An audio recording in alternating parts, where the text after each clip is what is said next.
Welcome to the Alternative Dog Moms podcast. I'm Kimberly Gauthier, creator of Keep the Tail Wagging. I've been blogging about raw feeding, pet wellness, and life as a crazy dog mom for more than 10 years. I've seen massive improvements in my dog's health since I began raising my dogs naturally, and I'm passionate about sharing my experience to help other pet parents. I'm Erin Scott from the Believe in Dog podcast.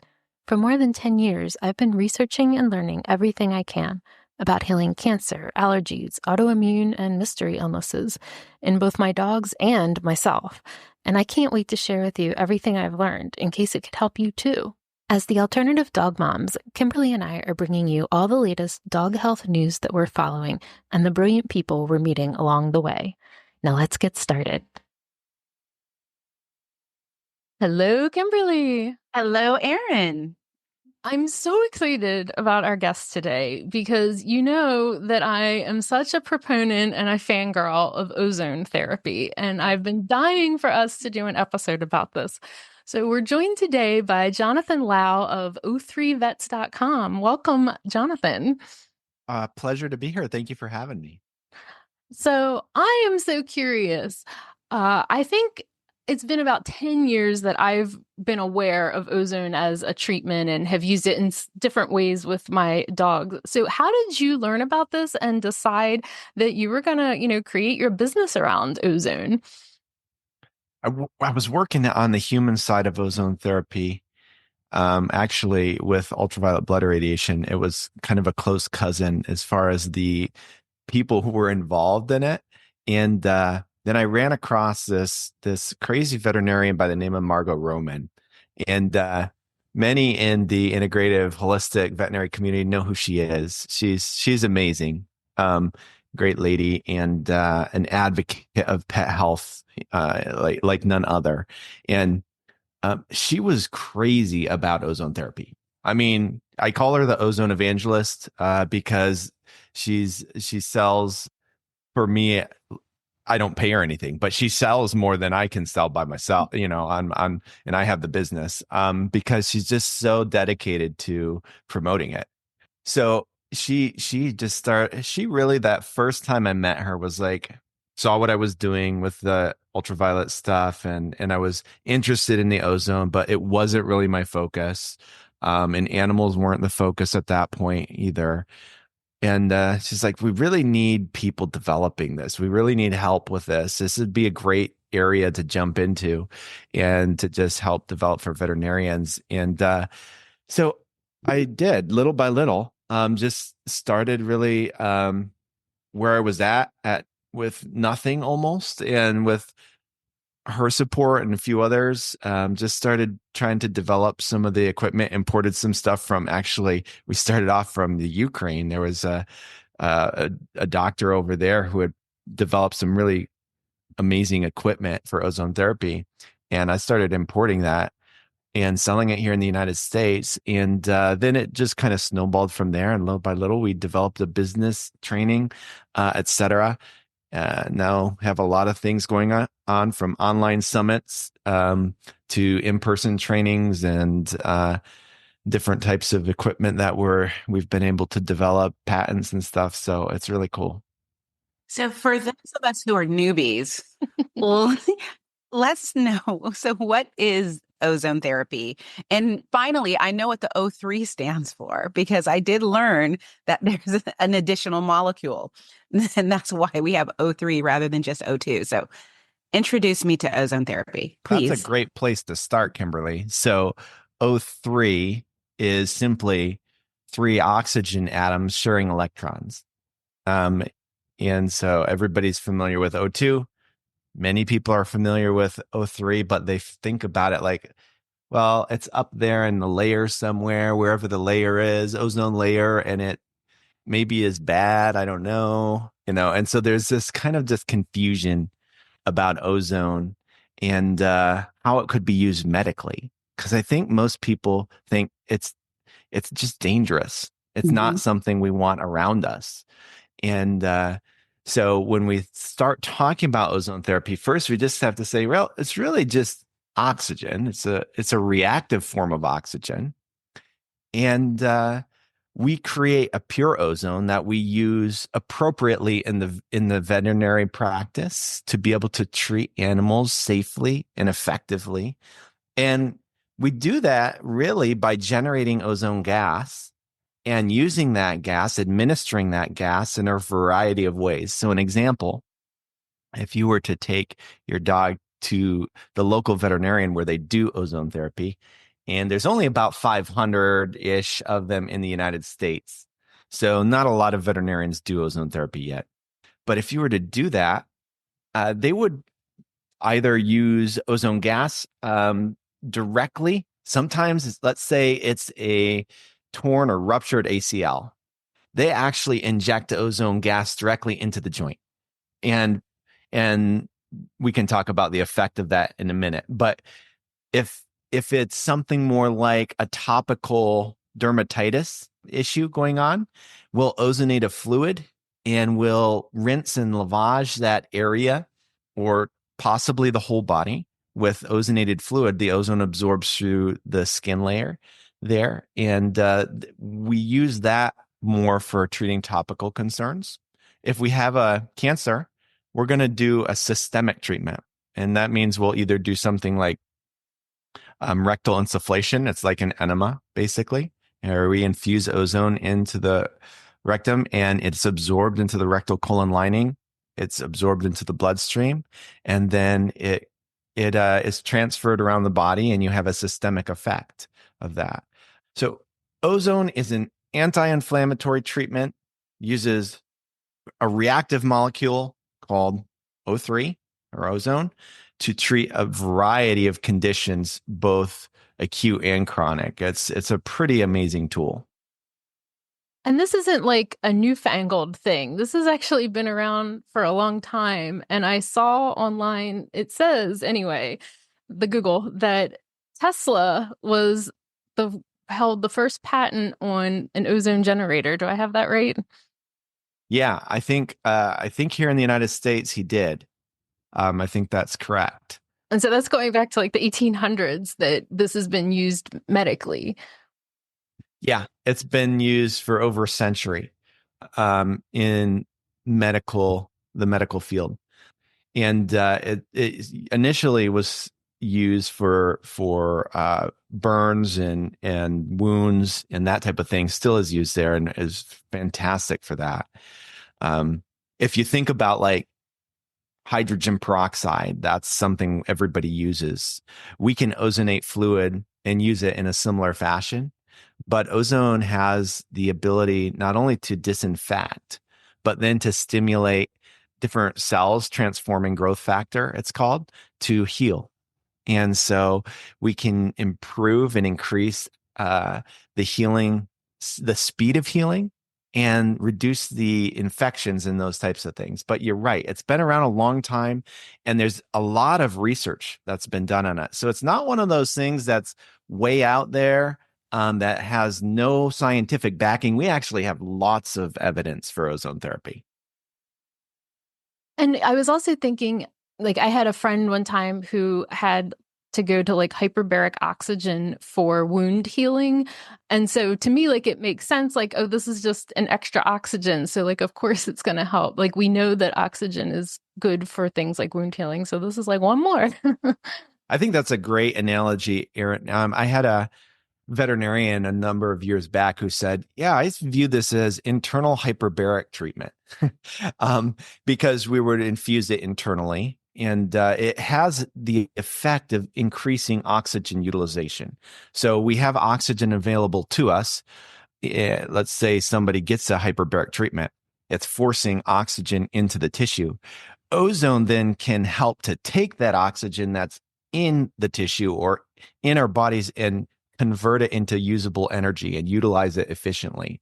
So they're different, but they work somewhat similarly. And so, can ozone therapy be used as a preventative, or is it mainly used just to treat illness? Yeah, it can be used as a preventative. There's a number of studies that talk about it as a preconditioner. So something that helps to condition our body to kind of like exercise does. So if you go out and go running, it's creating a little bit of stress on your body. that stress is actually good in limited fashion. If you go for a 3-mile run, let's say, that's a good amount of running, and it helps your body and preconditions your body to create different enzymes and to help increase the way that we improve the way we use oxygen. If you go for maybe, let's say, a 50-mile run and you do that consistently, that can be too much stress on a body. And so there's a optimal balance, but you're right. You can use it for preconditioning, for preventative, to help the body increase oxygen utilization, to help the body decrease inflammation. And so there's studies out there on, let's say, race horses that show for healthy animals, it's a positive as well. So one of the reasons I've been such a fan of it is because it really was a key thing in helping my old gal Penny. And when she had her health crisis, which was right around the time that COVID was happening, and I was trying to keep track of all these things we were doing to help her. It was using ozone topically. It was using it with saline fluids, where they inject and get the camel hump of the fluids, you can inject it as ozonated saline. She got the fecal transplant, which uses the ozone fluids. And we also had a topical ozone ointment that we were using as well. And, she went from this health crisis to really being turned around in a matter of a couple months, I'd say. But, considering how long it took her to get as bad off as she was, despite all the things we were trying to do at that time, when we switched veterinarians and started implementing this, it was really quickly we were seeing improvements, and we were oh my God, she's regrowing fur, this is amazing. And so I feel I'm a proselytizer about it because I saw how powerful it was in healing Penny. Yeah, we've heard a lot of testimonies like Penny's, and I think I'll go back to what Dr. Margot Roman says more recently, is she believes the area where ozone therapy is going to leave its biggest mark is how it helps increase the efficacy of fecal transplants.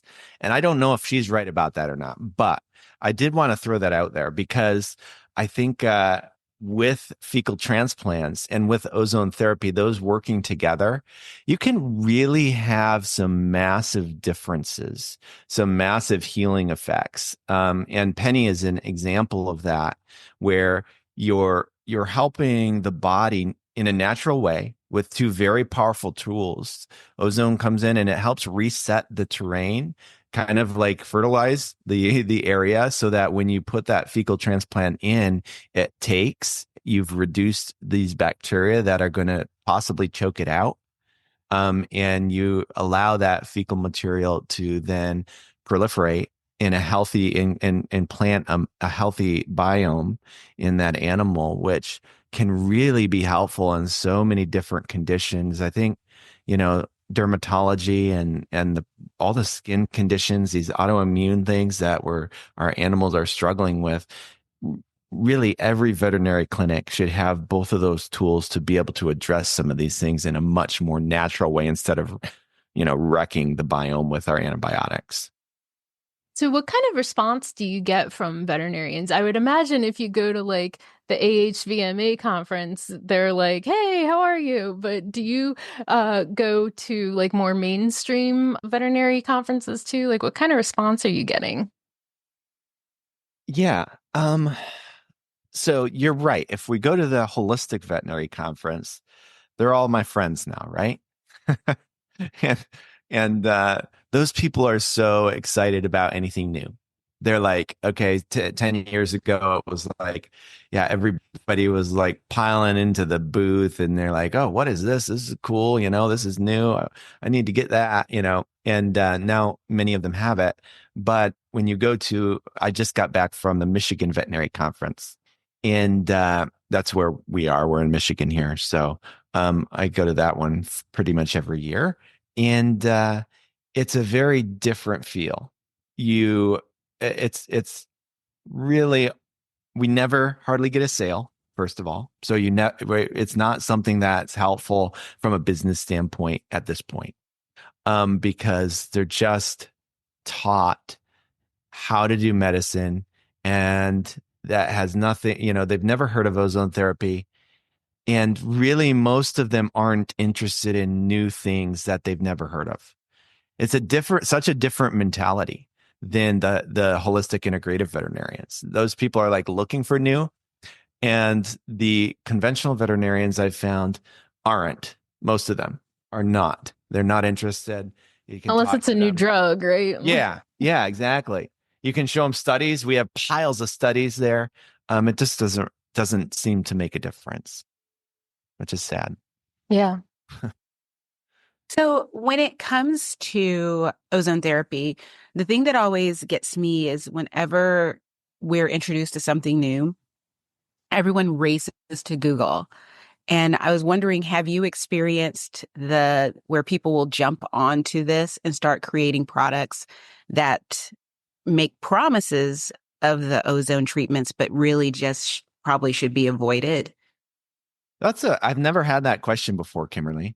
So that's a good one. I love it. I love new questions.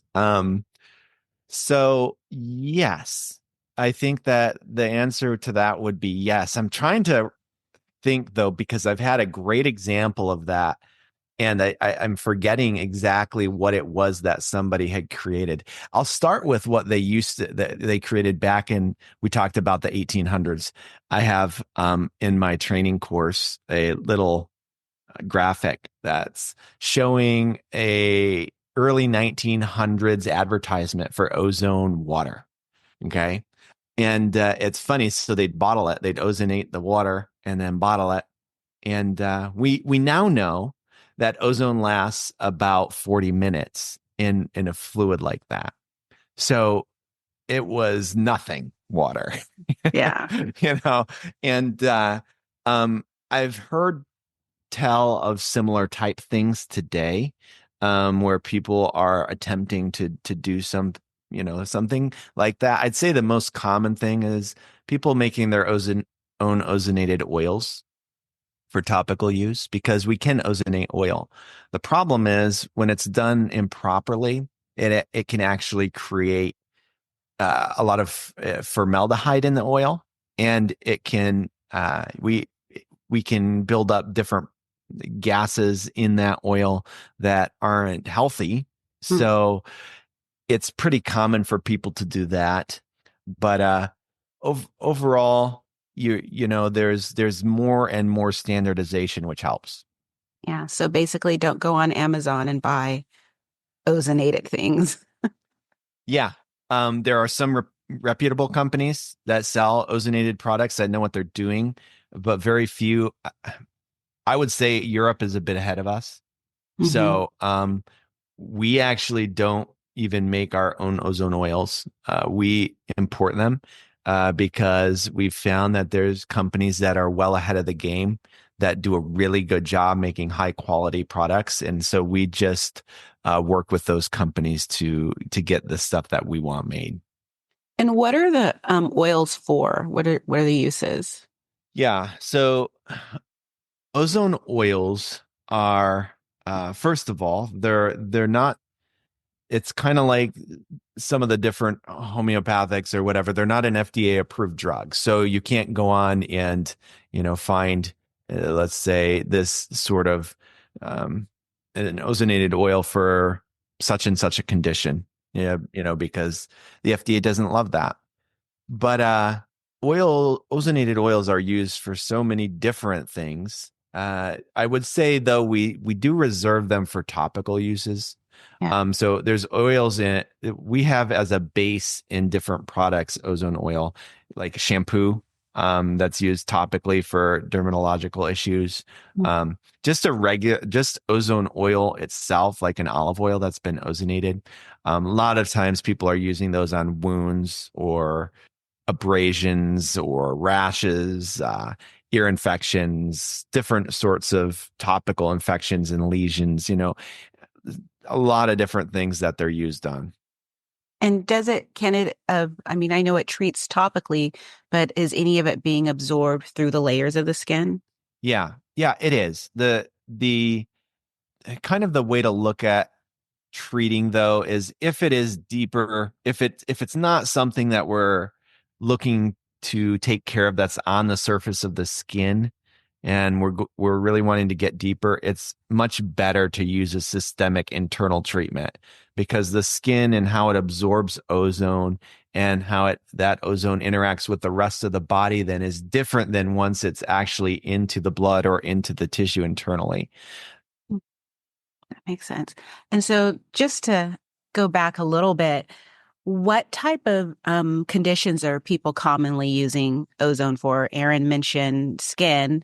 What other things and cancer, I'm sure. But what other things do people use this for? So I'll start with what I think are like the top uses, the ones that you can't be without ozone for. And I would start with wounds and infections. Can't be without ozone for that.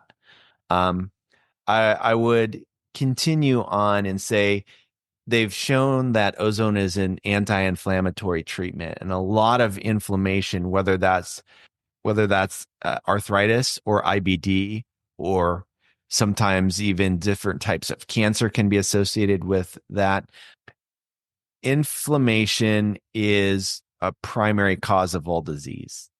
And so when you look at ozone therapy and how it helps to oxygenate, the reduction and the absence of oxygen in our bodies as well and our at a cellular level is a massive problem, and it leads to inflammation.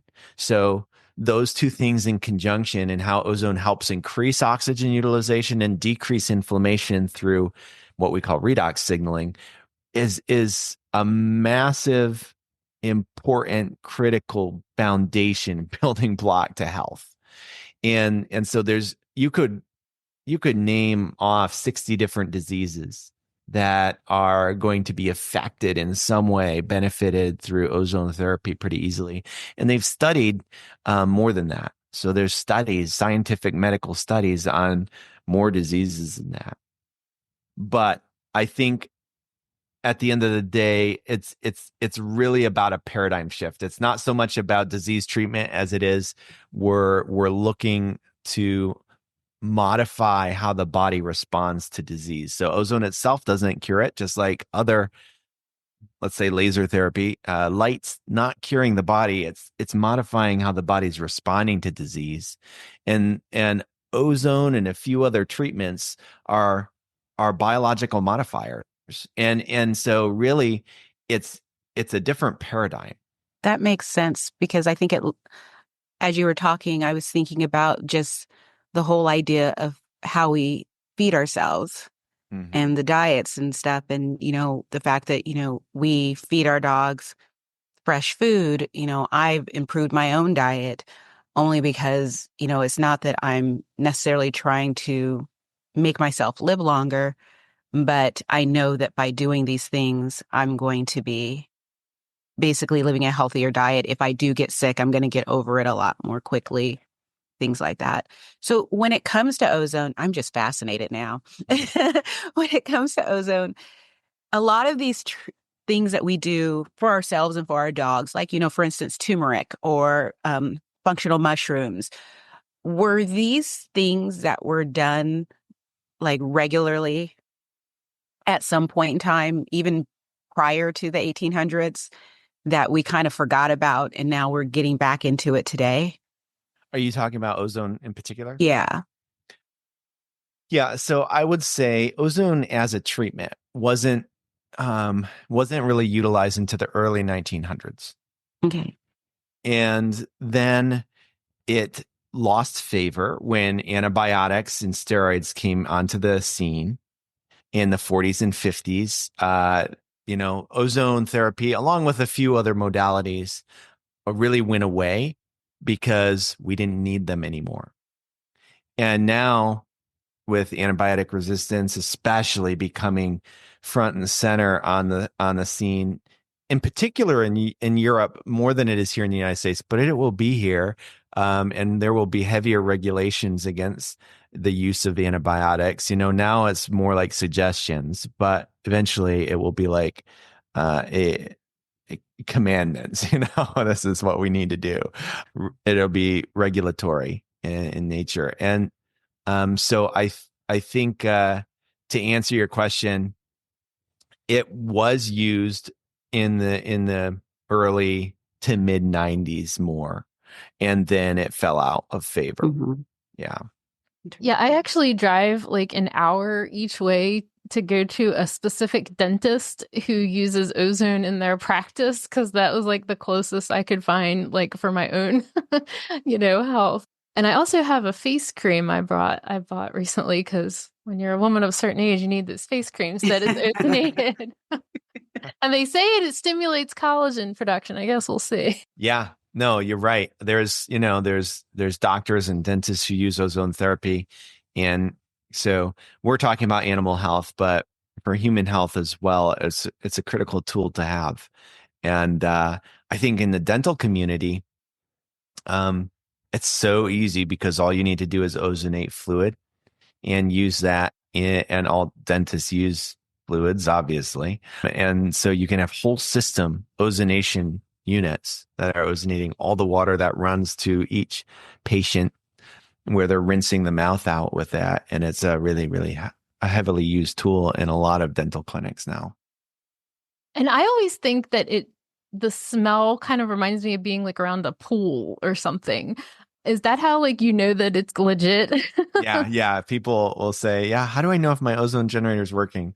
Like, well, you can smell it. Now, that brings us to, we don't want to administer ozone through the respiratory tract because it's a lung irritant. Our lungs don't handle ozone well because they don't have the antioxidant defense system that the rest of our cells do. So they get irritated with ozone very easily. But yes, you can smell ozone. It's a fresh kind of like if you've ever been out after a lightning storm, there's a lot of ozone that's created in lightning storms. So you'll smell it then. It is a little chloriney in nature. And that's how you know you're around ozone. And so I've always gone to veterinarians that have it. And I think Peter Shinkarelli was the first person I ever saw like doing it themselves at home. But so you actually like under the guidance of a veterinarian, you can actually do this at home as a pet parent too, right? Correct. Yeah. I mean, everybody is able to treat their own animals. We all have that freedom. So the veterinary involvement is something we heavily recommend for people treating their own animals. You have to know how to do it. But that is growing because more and more people are aware of the fact that they're the ones really in charge of their animal's health, not somebody else. And so this and other tools empower people to be able to be that guardian that they want to be for their pet. And sometimes you can really benefit from daily consecutive treatments. You're going to see much faster results. So we have a number of veterinarians who recommend this for at-home usage and have their patients purchase the ozone equipment and then just do it right there. Yeah, there's a period of time where my vet is right near my office, my work office. And so Penny was like going to work with me all the time so that we could go and get her, treatments on the regular. And so I guess the thing that always seemed tricky to me is getting a hold, because you actually need like an oxygen tank, right? Like if you have ever had like an elderly relative that needs like the oxygen tank, like you actually need to get like a medical oxygen tank. And that was always kind of the sticking point, I think, for us was how do we do that?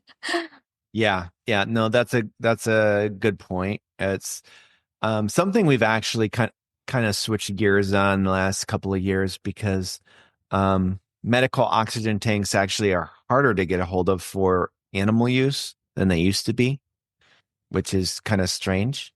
But you would think oxygen wouldn't be considered a drug, but it's regulated like a drug. And so you need a prescription and they're not going to accept a veterinary prescription usually. So most of the time we just recommend getting an industrial oxygen tank. It holds the same oxygen that they put in a medical tank. And if you get it from a reputable company, it's really the exact same process they use for their medical oxygen. So it's a much easier process that way. So if we want to do it at home, what all do we need to know? Like we get the generator from you, we get the oxygen tank, and then you guys provide training, right? Yeah. So really it's getting just like you said, there's a few little accessories that you might need to administer the ozone. Um, Rectal insufflation or ozonated fluids are the most common ways to use it at home, depending on what you're treating. And then you just need that oxygen tank. And there's local companies that can provide that. And we have online training. So we have a whole training course for the pet guardian. And we have a little treatment guide that's really just a step-by-step. Here's how to do it. And then we also provide people with a live Zoom meeting training as well to just go over their particular case and situation and make sure they truly understand how to use it. So one of the things that I was curious about is with the rectal infusion, how difficult is that? I mean, my dogs get offended when they have their temperature taken, so I just couldn't imagine. Yeah. Well, they might be offended then, Kimberly. You might have to be offensive.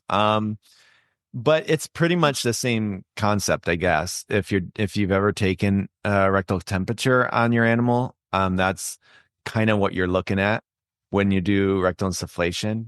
We find for dogs, yeah, they might not like love it, but it's very doable. It takes, 3 to 5 minutes for the whole treatment, about 20 seconds to infuse it. And the difficulty comes in maybe with the feline animals. They don't tend to enjoy that or accept it as readily as our dogs do. So that can be a little bit more challenging. Yeah, I'll say with dogs, like Penny was usually pretty distractible with like, a licky mat or treats or, she would kind of be like, hey, and then, oh, I'll get some treats. Okay, I wouldn't want to do it with a cat, though, with me holding it anyway. Yeah, no, I have a lady who, Jenny Dean is her name, who has a channel on YouTube that's pretty popular, who does cats. That's her thing is just education for cats. And she's done it on a number of her cats, but some of them won't accept it. Some of them do and some of them don't. And you just got to know it. And so subcutaneous fluids is pretty common in those cases as well, where we can't do rectal insufflation. And then I think we had touched on it. So one of my other old gals, I think she had torn a meniscus. It wasn't the CCL, but it was a meniscus. And we were able to do prolozone treatments through our vet. And they had recommended 3 treatments. And actually, she was so good after 2 that we never even did the third one. And it can be used too as an option for CCL tears, which is so common. I'm in the pit bull rescue community, and I feel like it's like one of the most common things I hear about with pit bulls. Yeah, I have veterinarians who are skilled at doing ozone or prolozone injections in these types of injuries, cruciates, meniscus, etc. And the ones who really know what they're doing some of them have said, yeah, I've only sent like 4 animals to surgery out of hundreds that I've treated. And so it can be an extremely effective tool for helping heal those joints and tighten some of those ligaments that might be loosened and promote at times even the production of different elements in the knee there that regrow cartilage. So it's pretty incredible. Is the injection at the site of the injury? Yeah. So if we're treating a joint, it will be intra-articular, so right into the joint oftentimes, or they might go around the joint as well. It depends on the comfort level of the practitioner and their personal philosophy of treatment. But yes, it's typically right into that area. And one of the other uses that I'm so obsessed with, I think you had mentioned it also, is the blood radiation. So I think I have this right. So your vet would draw blood from your dog, and then it's like they run it through something that like ozonates it, and then they like re-inject it in. And like with one of my old cancer gals, we were doing that, and it was a helpful, like you could always kind of see like the pep in her step after she would get a treatment like that.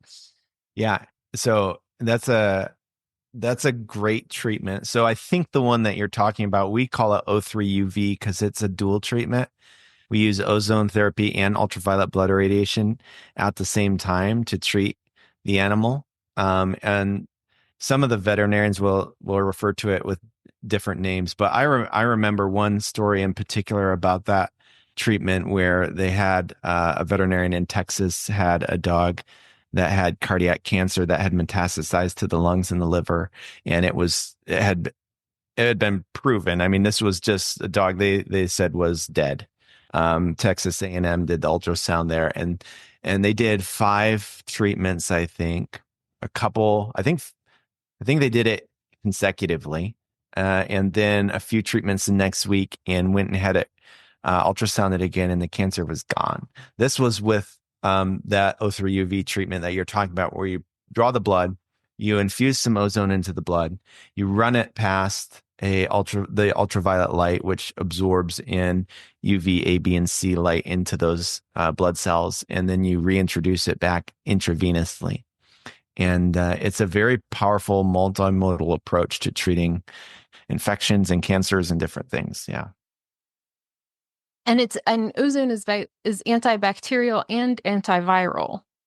Yeah, it is. Now, when we do it like in the blood like this, it's not directly really antiviral and antibacterial. When we do it topically, that's one of the primary ways it's working.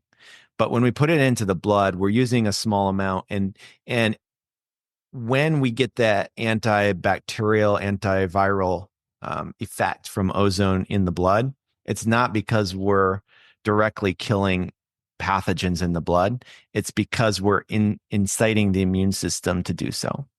So it's kind of like a reaction that occurs as a result of the ozone. Right.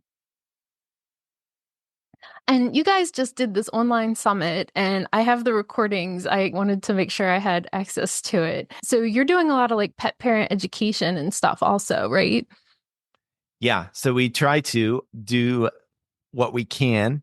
We have limited resources as well. But yeah, so we just finished, maybe it was a month ago now, but our Pet Ozone Summit, where we have we had 6 or 7 veterinarians who spoke, and it's very interactive. I love the day of because we have a lot of interaction, Q&As. We have different things that we do. And then we do that for veterinarians. So this is a once a year thing, once for the pet guardian and once for the veterinarian. And we also have online course that's on demand, and we do some, we have a YouTube channel and different things where we try to educate as well as we can on this topic. So yeah, we're growing in that area, but we definitely have some stuff. Yeah, I remember there was a presentation about how it can help ear infections, and that's one. It's like I wish every vet out there was doing this. Yeah, ear infections is so common in dogs. It's just all over the place. So yeah, definitely get rid of the antibiotics, start using something more natural, and you're not going to have all the side effects. You're going to have a better healing response. So yeah. I mean, we even had a situation with our guy Nino recently. I thought he had an ear infection. He kept digging at his ear. It was, I'm like, oh God, run to the vet. And she said it wasn't infected, but it's kind of like fall shedding season. And she said, I think he has some hairs down in his ear canal. So she did the like ozonated olive oil flush for his ears, and like, he's been totally fine ever since. Awesome. Yeah. Yeah. I mean, and that's just getting the debris out and then helping to clear up any potential infection that's there as well. That's really kind of cool because what you were talking about with antibiotics, I understand the appeal, because once you hit your dog with antibiotics, whatever is bothering them seems to go away magically pretty quickly, but you still have to stay on a round of them for at least a week or however, sometimes 2 weeks. And what I have to do to prepare their system for a round of antibiotics if I know it's coming, and then what I have to do to repair their system after the antibiotics. It's basically, 2 months worth of activity versus something like this that could be a few treatments and we're good to go. Yeah. I mean, I'm not against the antibiotics all the time. It's not that personally. I know some people are. I'm not against it all the time. I think there's place and a time for it, but why not reach for something that's more natural, that's not going to harm at all, and see if it doesn't work. I talked to a veterinarian at the Michigan Veterinary Conference, and she was like, "We love the ozonated topical." She's like, "For wounds, I've gotten rid of everything else on my shelf." She's like, "That's what I use," and I was like, "That's great." There's one convert. Yeah, I mean, I keep some right in the other room of the pet liniment, Yeah. And how long does a product like that, the topical, last? I mean, as far as how long does it stay good? Yeah. It's a it's a topic of that we were talking about earlier, right? People making their own. Hmm. There's I don't know, maybe 10 to 15 companies that make some sort of ozonated oil here in the United States. Um, Maybe more than that. It depends on how you count them. And um, but but they largely don't know what they're doing.